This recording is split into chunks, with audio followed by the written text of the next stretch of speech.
Monsieur le ministre, Binta Diagne de RFI. Une question concernant le Burkina Faso.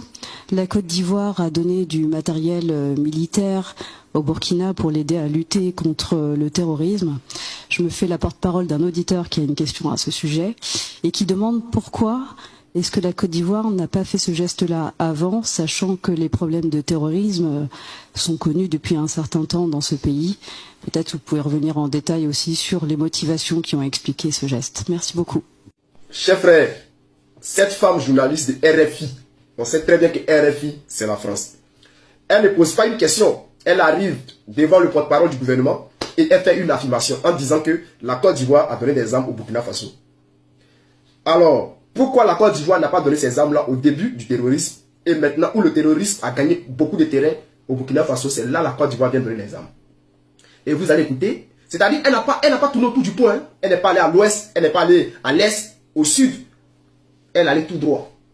Direct, elle a posé une question directe. Et vous allez voir la réponse du porte-parole du gouvernement de Côte d'Ivoire. Vous allez voir la réponse du porte-parole du gouvernement. Et vous allez voir comment il va au sud. On parle de la Côte d'Ivoire, il va nous parler des États-Unis, de la Russie, de la France, de Lituanie, de Chine. On a dit Côte d'Ivoire, Burkina Faso. Je ne sais pas quelles sont vos sources. Je note que vous êtes affirmative sur la question. C'est la première question que moi je me pose par rapport à cette question que vous posez. En tout état de cause, ce que je peux dire, c'est que il y a quand même au niveau international un cadre qui encourage à la coopération de tous les États avec les pays qui sont donc en lutte contre le terrorisme. Il y a au niveau des Nations Unies, donc dans le cadre de la stratégie mondiale de lutte contre le terrorisme, des résolutions qui ont été prises pour encourager cette coopération.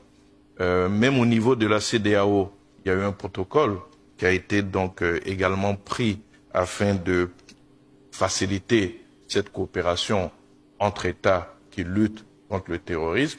Et quand nous descendons à une échelle plus petite, vous avez l'initiative d'Accra qui regroupe un certain nombre de pays qui sont aux prises donc avec cette lutte contre le terrorisme. C'est autant de cadres qui permettent donc la coopération, parce que on le dit, c'est trivial aujourd'hui, aucun pays ne peut lutter seul contre le terrorisme.